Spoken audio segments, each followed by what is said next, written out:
آج جنید بہت پریشان سا دکھ رہا تھا اور سوچوں میں ڈوبا ہوا تھا۔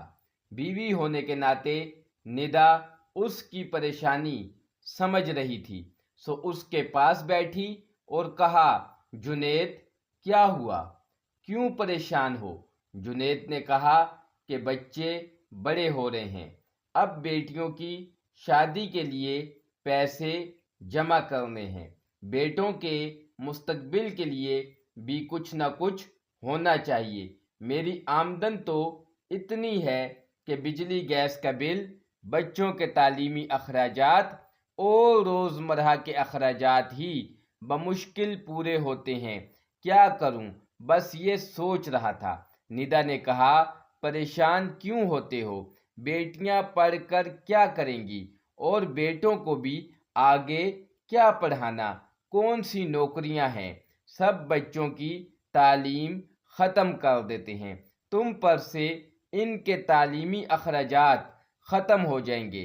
ان پیسوں کو بیٹیوں کی شادی کے لیے جمع کرو اور بیٹوں کو کسی نہ کسی کام پر لگا دو، وہ بھی کچھ نہ کچھ کما کر لائیں گے، جس سے گھر کے اخراجات کرتے ہوئے تمہیں آسانی ہوگی۔ جنید نے کہا، نہیں، بچے جہاں تک پڑھنا چاہیں گے پڑھیں گے۔ کیا تم نے کوئی ڈاکٹر، کوئی آرمی آفیسر، کوئی جج، کوئی بینکر ان پڑھ دیکھا ہے؟ اس کے علاوہ کتنے ہی پیشے ہیں جن کے لیے پڑھنا ضروری ہے۔ ان تمام پیشوں میں عوامی خدمت بھی ہے، پیسہ بھی ہے اور معاشرے میں عزت بھی ہے۔ ندا نے کہا، تو پھر تم کیسے یہ سب پورا کرو گے؟ جنید نے کہا، میں زیادہ دیر تک کام کر کے زیادہ پیسہ کما لوں گا۔ جنید نے محنت کی، زیادہ دیر تک کام کیا، صبح جلدی کام پر گیا، رات دیر کام سے آیا۔ جو سوچ جنید کی تھی اسے پورا کرنا آسان نہ تھا، لیکن جنید ہمت نہ ہارا۔ اپنی زندگی میں اسے بہت تھکاوٹ کا سامنا کرنا پڑا، شاید ہی اس کی کبھی نیند پوری ہوئی، بس کام تھا اور جنید تھا۔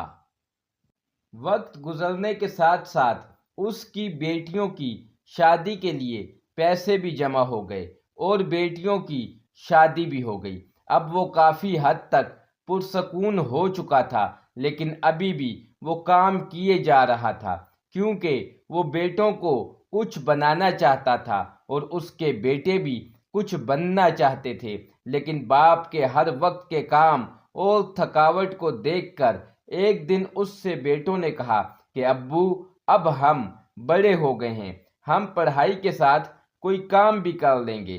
جنید نے بیٹوں سے کہا کہ نہیں، تم صرف پڑھائی پر توجہ دو، اب تو تم لوگوں کی پڑھائی کو بھی تھوڑا وقت رہ گیا ہے، تم لوگوں کی تعلیم مکمل ہونے والی ہے۔